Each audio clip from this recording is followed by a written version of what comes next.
Oh, halos kapipisa pa lang ano. May dilaw pa sa may ano eh. Sa may dulo ng tuka nyo. Ay, papunta dyan. Eh.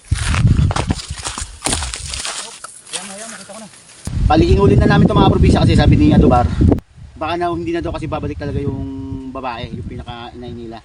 So itong mga sisi mga probinsya yung nahuli natin, papangalanan ko sa kanila ay napapunta nga ako nang wala sa oras dahil nag-message si Adubar, punta daw ako sa kanila kasi meron daw siyang nabulabog habang nagrurubig sa gubat na isang inahing na labuyo at may akay daw itong mga sisiw. At ang sabi ko nga, sige punta ako dyan maya maya ng konti kasi nagluluto pa ako.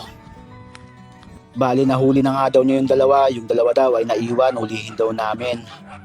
Kasi hindi na daw babalik yung inahin, malayo na daw ang pinuntahan.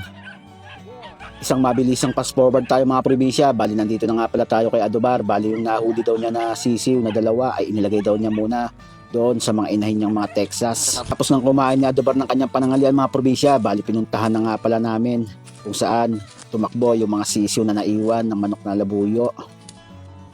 Habang papunta nga kami mga probinsya, ikikwento ko sa inyo kung paano natuklasan ni Adubar yung mga sisiw. Kasi habang nagrurubing daw siya doon sa kagubatan, kasi naghahanap daw siya ng mapagbibitagan, ay nabulabog niya daw yung inahing labuyo. Tapos hadaling-hadaling umalis yung manok na labuyo at naiwan yung mga sisiw. At ang sabi niya ay baka daw hindi na daw bumalik kasi nabulabog na ito. Kaya napagpasyahan namin ni Adubar na hulihin na lang kaysa makain ng ibang mga predator. Baka mamatay lang sa gutom. Bali andito na nga pala kami sa spot kung saan niya daw nakita tumakbo yung mga ibang mga sisiw. Bali dalawa na lang yung aming huhulihin. Dalawa kasi ay nahuli niya na. Saan? Diyan natakbuhan. Dito ko nahuli ito.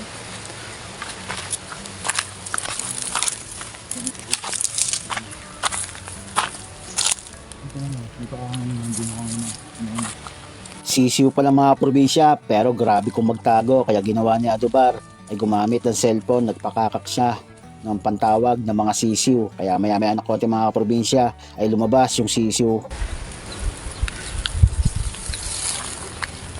Saan?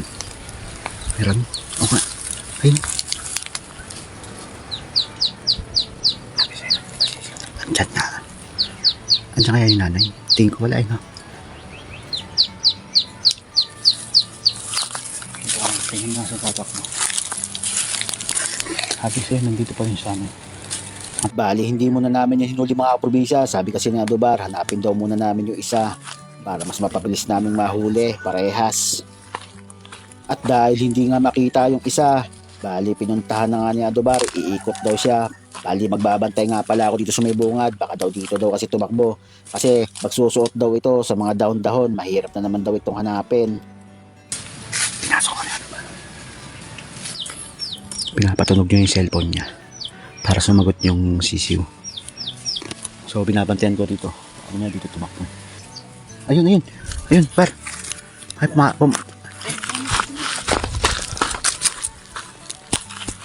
wala. Ay, ito. Ay, pabalik yan. Kita mo? Andiyan sa may tinik na... Ano, kita ko? Dalawa ba yan? Isa lang. Ito siya, oh.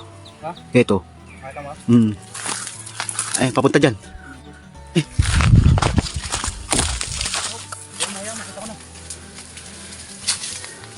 Kita ko kasi ng kampo. Ito, suda mo.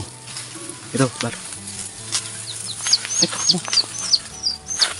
Sisiw pa lang mga kaprobinsya ay sobrang ilap na talaga. Bali, ang tansya nga ni Adubar sa sisiw na to ay 2 araw pa lang ng pagkakapisa niya. So, paano ko nasabi? Mamaya makikita nyo yung dulo ng tupa niya. Tumakbo.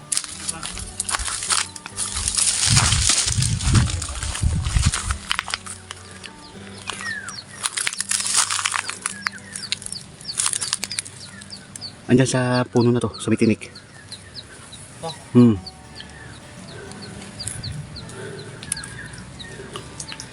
Doon sa may likod niyan.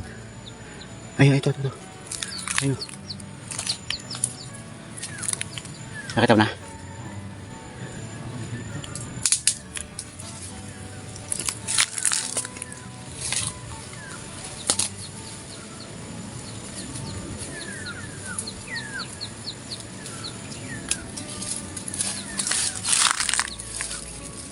Ako na.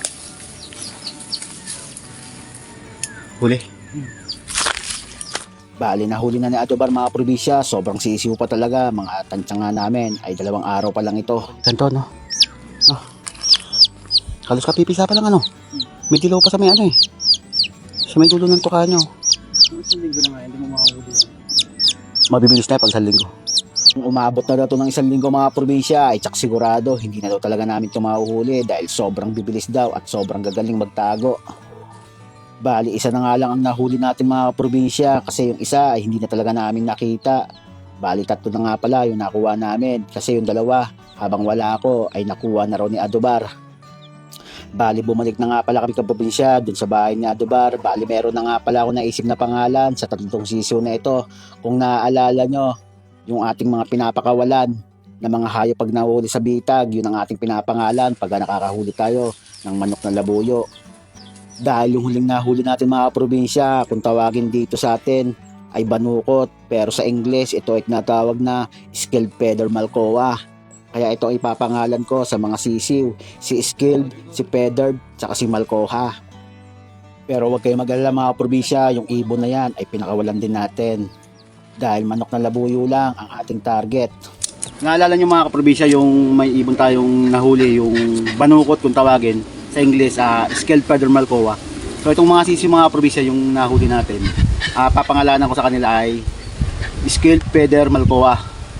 Ayan, si scaled, si feather, at si malcoa.